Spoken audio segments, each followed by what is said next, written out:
All right. So next speaker we're bringing on is Brandon Doyle. Brandon, I'm bringing you on here. Am I pronouncing your name right, man? I'm so Yeah, sorry that's if correct. I butchered that. Yeah, Brandon Doyle? Doyle. I Yeah. got it. Cool. Okay. Brandon, we chose this topic and we did a webinar about this. But you are kind of the metrics guy, right? You like your numbers. Am I wrong? Yeah, before Sisu, I had Excel spreadsheets for everything. And I was tracking my metrics there. And when this came along, I was like, oh wow, this is way easier.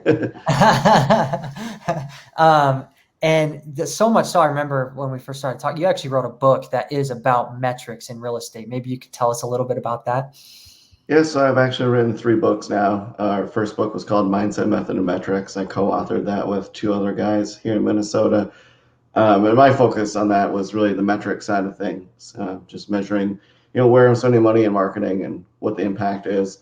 And then I went on to write the real estate marketing playbook, which is just, basically a playbook of all the different things you can do to market, best practices, expected benchmarks, kind of things.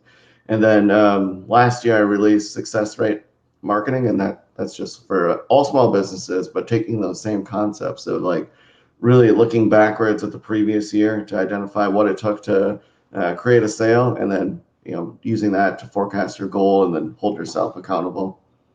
You actually tried to pull numbers like conversion rate numbers across the industry as a whole, which was pretty difficult, right?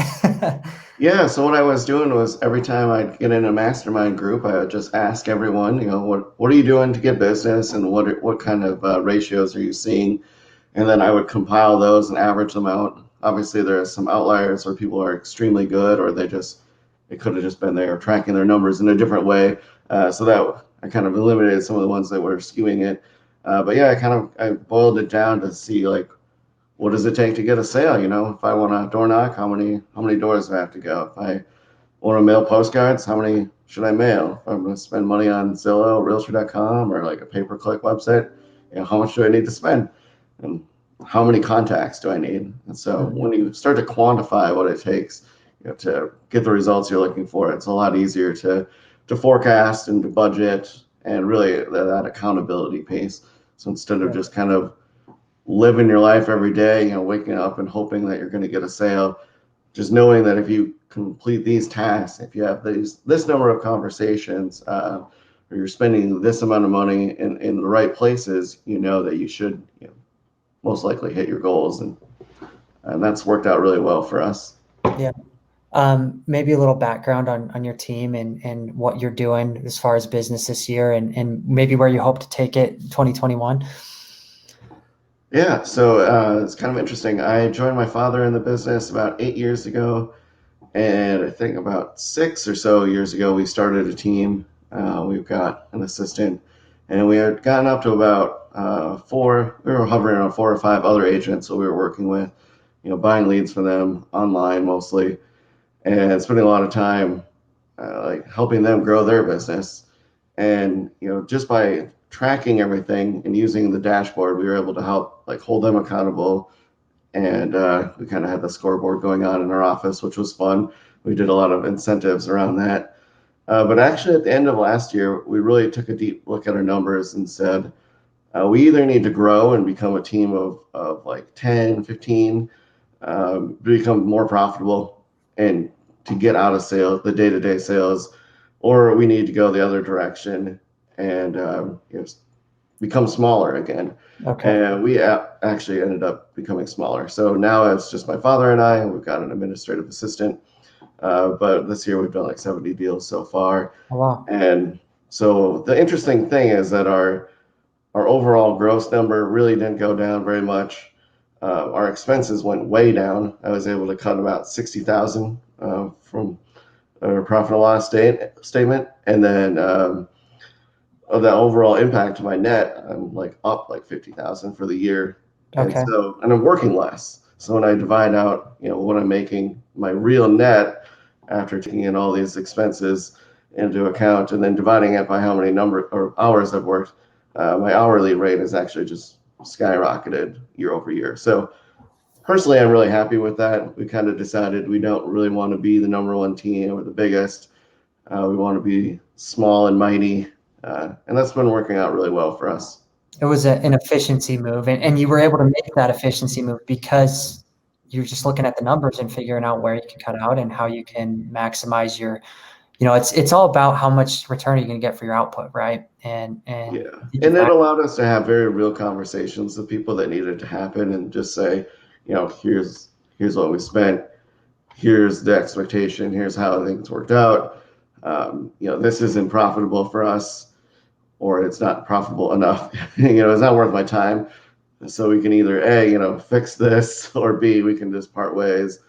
And most of them parted ways. So we yeah, helped some of the guys. We helped them find other teams, that were still buying leads in bulk, yeah, and others decided they just want to go on their own. And we've supported them, let them use the systems and stuff like that, and pointed them in the right direction, but less hands-on, transaction wise and stuff. And so that's really helped eliminate a lot of stress as well.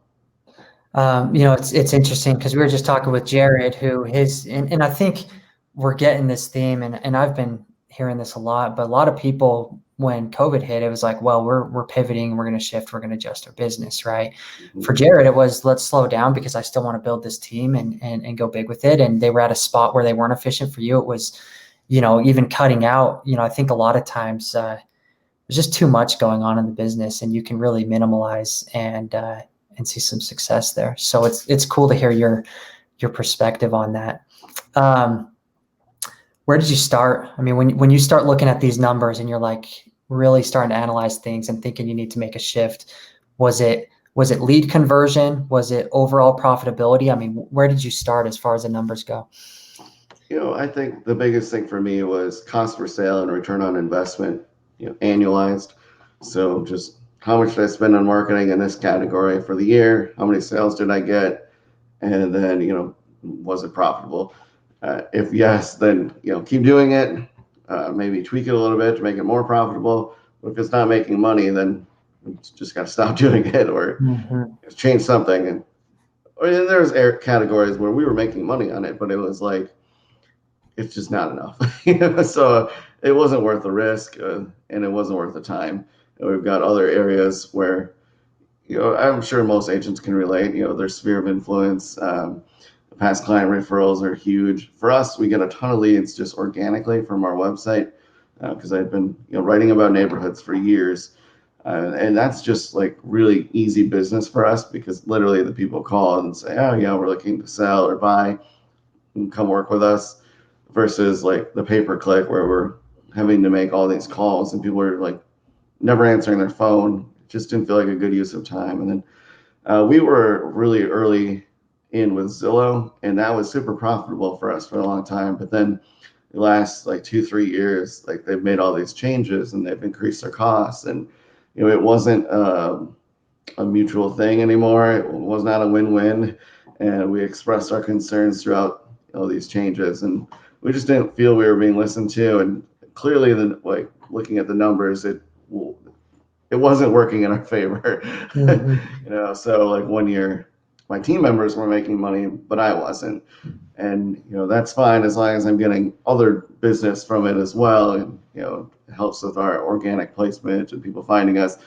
But then the next year, it was like I was losing money, and I'm not in the business of losing money, so I had to pull the plug on that, and it's made me very happy.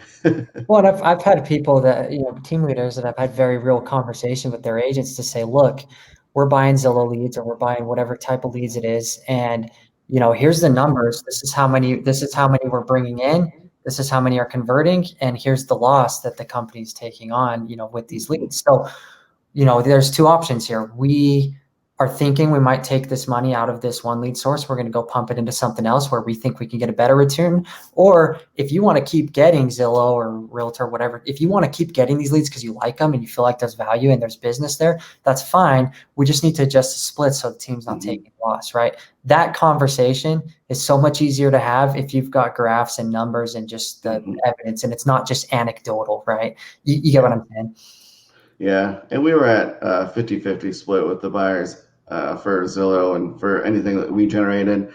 Going back, if I could change things, I definitely would have had a different split. Yeah. If you So would have kept it and kept it's hard to improving go it, back. You right? can't tell someone that they're at one thing and then, oh, by the way, we're changing that. I need more money. So uh, Yeah, it is what it is. If I could do it again, I'd probably do things a little bit different. But for now, I'm quite content with where we're at. cool. So it sounds like you're saying, if I'm a team leader or I'm a broker or whatever kind of business I'm running, and I want to deep dive, I want to look deep at my business because I think I need to make some changes. You're saying lead source conversion, probably a good place to start. Yeah, just not even conversion, just the profitability of it. Okay. So, like, you can have something that if it's really, really cheap, you can have a super low conversion rate and it's still profitable. But if you've got, even with Zillow, if I had a 10% conversion rate, I still would have been losing money because that's how few leads they were giving us. It was like we were Mhm. paying 10,000 a month and I'm getting like 10 connections. So if I converted one of them, I still wouldn't even make my money back because our average commission on that was like $7,500. So it's like explaining that to the rep, like your numbers don't make any sense. This pricing is completely out of line. What's going on? What can we do to change this? And they just churn, so they don't care. There's a line of agents behind me that when we gave up on it, they filled it in, and then 6 months later, that person was out and somebody else was in. So whatever. I It's, think I think you mentioned this too, but consider also that there's not just an expense, like monetary there. There's also an effort expense, right? If I was talking to Kyle Wisdell, who's speaking a little later on, and he was saying that they were able to pull in like thousands of Craigslist leads for like $1 a lead. It was super cheap, but of those 1,000 leads, one of them converted. So the hours that were wasted, chasing these Craigslist leads were 1 out of 1,000 or worse converted. You consider, okay, there's an expense there that's a little less measurable, right? Yeah, so you either have the sweat equity or the check equity, or you're going to pay someone to Exactly. call them. So yeah, there's definitely that. And I think too, when people look at their return on investment or their cost per leads, they're like only looking at the actual lead or their advertising spend, and they're not factoring in the cost of all the systems that they had to purchase and maintain, and then definitely the time. You got to Mhm. account for that somewhere. Whether it's you personally and just figure out like an hourly wage, and then figure out how much time you put into it, or if you have a team, then you can just look at the split and look at company dollar, which is a little bit easier. Yeah. That's why I think so many, even Tom Ferry coaches and Club Wealth coaches at the highest levels, they get people who have these rocking businesses and it's still focus on sphere and organic leads because they're just usually so much easier, right? Yeah. And a few of them have like, they're representing new construction or they've Mhm. got some big relationship with like a REO bank, or they've got some investors. Like there's like, usually you'll find they have like one thing that's different, and then that kind of accelerates everything for them, which is kind of Yep. interesting. Or they're all in on one lead platform of whatever, it's either pay per click or realtor.com or Zillow. But we saw here locally, there was a team that was all in with realtor.com, and then overnight they just pulled all those leads away and switched over to whatever their new system is, and those guys are screwed. Like Yeah. overnight, all their leads dried You, up. you you leave yourself exposed a little bit when you're relying too Yeah, you've much got on all them. your eggs in one basket, which is never good. Yeah. So Okay. So really good question here for you, Brandon. Ginger was asking, let's say, and Ginger, feel free to clarify, but let's say you were going to go do it again. You were going to go build, you wanted to go the other route. You wanted to go 12-person team, right? And really expand things. Where would you start? What would you do differently? yeah, so I think I would bring in a recruiter right away, Interesting. because you really need to get that critical mass. And I would only train 5 people at like wait until I have 5 people at a time. So I wouldn't bring in one person, train them, bring in the next person. I would wait and do it in like a cohort, uh, because you're going to find that like some people just don't work out. Like they interview really well, but then they just don't make the calls, or they don't, whatever. They're not personable. I don't know. It's weird. Like we had one guy we brought on, and I thought he was going to be the next rookie of the year, and then he couldn't sell anything. Yeah. I don't know. He came like highly referred, and he interviewed really well, but then like he was just horrible. Mhm. And like we coached him, and I should have just let him go after like 30, 60 days or something. But I was like, no, no, no. Like I felt like I was like letting him down, so I kept him going and kept trying to get him to do something. But he left our team over a year ago, and he's still in the business. He still hasn't sold anything. So it's like, all right, well then. And of the people that left, I've tracked their transactions, and if I added them back into our sales, like I definitely made the right choice. Yeah. It's kind of sad, but yeah. So I would try to get big really fast because in my opinion, you're not profitable unless you have a lot of agents because the cost of the systems and managing people is just so high that I was taking time away from my own business. And prior to starting a team, personally, I was selling 30 houses myself. Yeah. So then I'm giving up time there and, giving these really good leads to agents. And, in theory, which is the right thing to do. Um, but yeah, It's and interesting. it's not to say it didn't work. It just like, it was a Yeah. business decision Yeah. that, You made an efficiency move. It makes sense. yeah. Um, it's interesting you talk about bringing on new hires in a cohort, and there's a lot that's being said about that. I've actually read quite a few articles that are really interesting that say, even I have a 20-person team or I have a 200-person organization, a lot of times when you bring on one new hire, they just kind of blend into the system and they learn everything that the system already has, and they take on that same culture and they become a part of it, which is great, especially if you have an amazing system.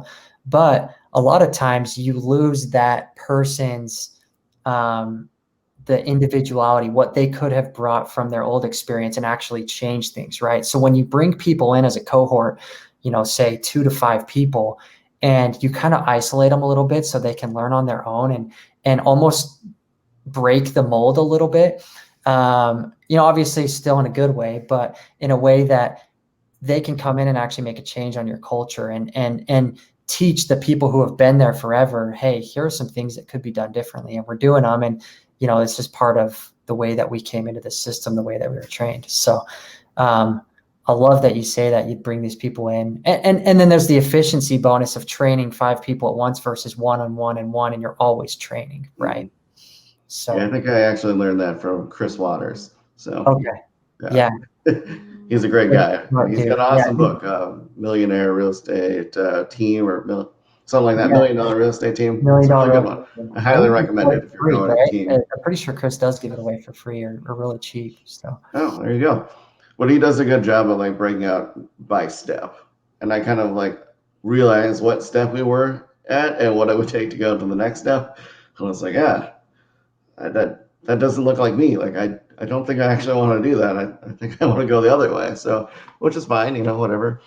One thing I like to tell agents too, just like my travels and stuff, and whenever anyone asks, is that like there's a million different ways to make money in real estate, and it's just about like finding what works for you and what you enjoy. If you don't want to go door knock or cold call or chase leads, like you don't have to. Just find what works and then figure out what makes you happy and how many actions you need to do. Like, do you need to host events or do you need to call people? Is it 5 calls a day? Is it 10?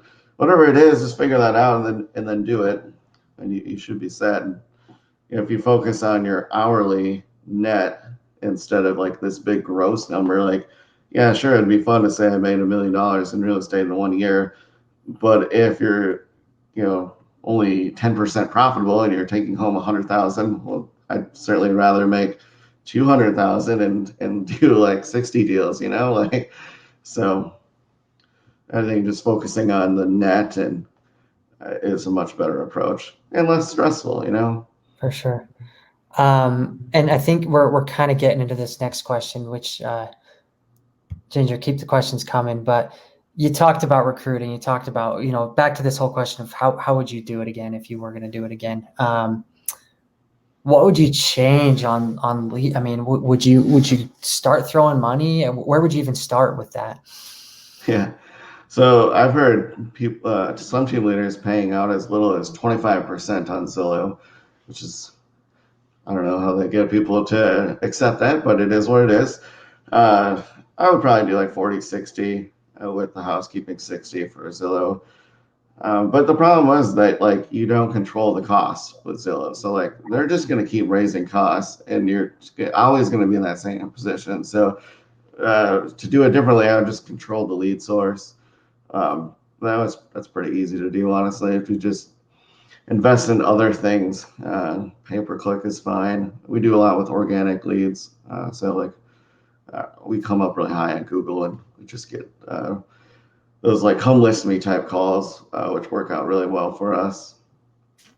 Do you have Yeah, any I kind guess those are of the tips two on, things I would do like differently. if you're going to go try a new lead source, X lead source, Zillow, or it could be anything. Do you have any kind of system or advice that you would take to say, here's how you can try this lead source. Here's how you might want, when maybe you would pull the plug, how you would track the conversion on it.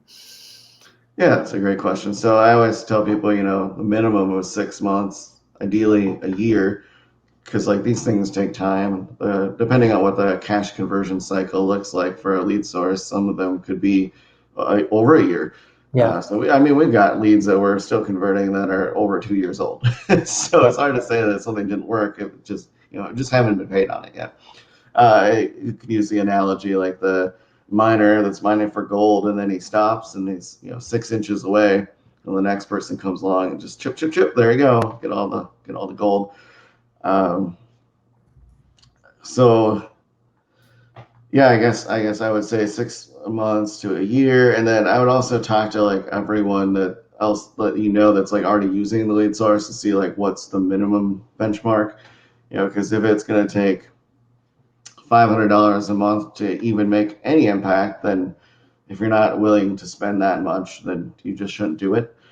So like I like to think about like take the money, put it in a pile, and light it on fire. And if you're not willing to do that, then just don't do it.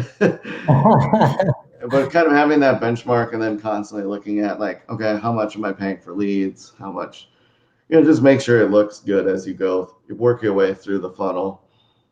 I think there's two reports that come to my mind that a lot of people run.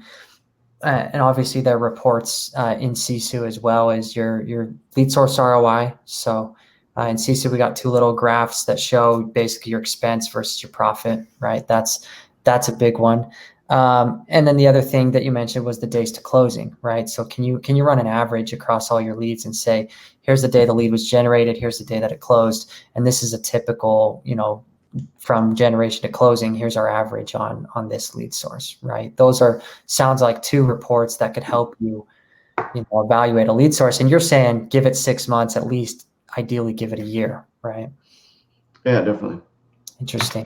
Um, it sounds like you're a little more in organic and you do a lot of SEO type stuff, but are there any lead sources? We had someone asking, Nancy asking, if you feel there's a better lead source for listings, or maybe lead sources that you have in your mind that'd be like, ooh, that one would be interesting to try. Certainly. So the best source for leads is going to be your sphere of influence and past client referrals. I mean, when you look at the graph, it's just off the chart what your return on investment is there. So if you haven't mastered your database first, um, that's where you want to start. And from there, I would say for us, it's organic. We have a ton of reviews, really good Google placement. So if somebody just searches like Realtor Maple Grove or whatever, they're going to find us, and we'll probably get interviewed for that spot. So that's good. We've had good luck with postcards in the past. I moved away from it just because I didn't like spending that much a month, and just I Yeah. wanted to like lower my overhead. At one point, I was spending over 100,000 just on marketing, and now I'm down to like 100,000 a month? no Okay, a a year. year. So it Okay. was like split between at one point like 10,000 on Zillow, Yeah. and I think the highest I got up to with like postcards was like 5,000. It was good, but yeah, I don't know. I just like working with people I know. So I kind of shifted money. I'm doing a lot of like client events and happy hour type stuff, and those just paid like way more. We have an app called First. It was something that was rolled out years ago, but so the essence of it is a kind of predictive analytics who's going to move, and that's cool. Whatever. You should follow up with everyone in your database, not just the ones that are likely to move, but kind of fun to see it highlight people and its predictive nature to see if they're correct. But one of the features they added was your network efficiency, and it actually shows you the deals in your network within your database that you missed, which is This really is eye opening. this app called First is what it's called. First.io, yeah. First.io. Remax recently acquired them. So that's interesting because you get like these people that you thought were friends or you thought you would have got the business and you didn't. It's just It like, oh sounds wow, painful, man. Why would you buy that? No. yeah, right. Well, it just goes to show you though that like all you had to do was call that person and check in, and you would have had the business, and that would have cost you very little. And it's a lot easier to call a friend or somebody that you met in the past versus chasing these leads that I don't know who the heck they are. John Smith. And John Yeah. just clearly doesn't want to talk to me. I called him like 8 times, like for me, that's not fun. I don't enjoy chasing people around. I just want people to come to me and be like, hey, Brandon, you're an expert. Let's go. So that's kind of where I focus my dollars now.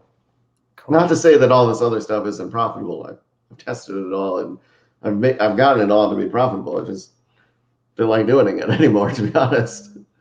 Uh, Yeah. so Um, cool. I was going to say something. If you want to hear a really good session, that's going to be, I believe, later today, in the afternoon on track A. Frank Klesitz with Viral Marketing. So we're talking about database. He is like the original database guy, and he's got an amazing session he'll be giving on that. So, Brandon, you said doubling down if you were to, go big on another lead source. Sear, that's the tried and true, and it's the easiest to get an ROI on. And Frank will be talking about that a little later on. So that'll be a really good session.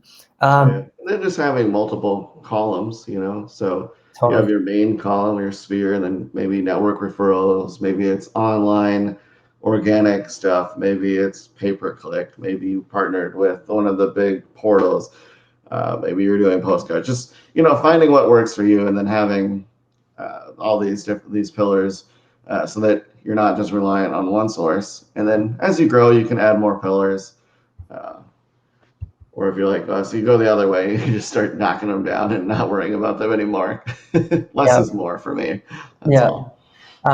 I get some teams that have a framework. They do like a monthly audit on their lead sources or a quarterly, and it's almost systematized to where you take 25% out. You know that the bottom two lead sources, you're going to take 25% of the spend and or effort out of them and pump them into either something new or something that's already working. And that's just because you said it. Zillow was crushing it for you 2 years ago, or however long ago it was, and then it ended up not being a great lead source. And you can pivot off of that as long as you're constantly evaluating these things, right? Yeah, and we do a profit and loss statement every month, so Nice. constantly looking at that, and then logging our contacts and our appointments in CISU, so I know like our conversion ratios, and if I'm slacking, I can get my button gear and start making some calls.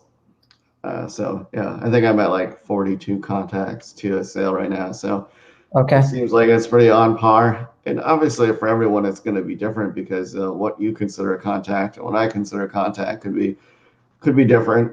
So that's why it's just important to track your own metrics. And if you look backwards at last year, you have a good benchmark to go off of, and then you can adjust accordingly for the following year and tweak things and get a little bit better. If we're getting 5 to 10% better in each area every year, then it's not going to take long before you've doubled your income. Mm-hmm. Yeah. Good stuff, Brandon. Anything else? We're going to bring in our next guest here. Anything else? Words of wisdom you want to leave us with all of this KPIs and tracking that you've pretty much, like I said, you've written 3 books on it, right? But anything you want to leave us with? Yeah, just don't get overwhelmed by the numbers. Keep it simple. Focus on what matters. The return on investment.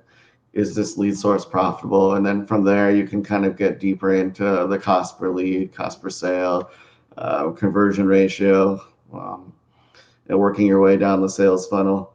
You Yep. can get really into the weeds with some of these things, but just kind of focusing on that overall goal is really big. And then there's kind of two ways to look at your goals. Is one is financially, like what does it take to convert to get a sale? Like how much money do I have to spend? And the other side of that equation is like how many people do I need to talk to?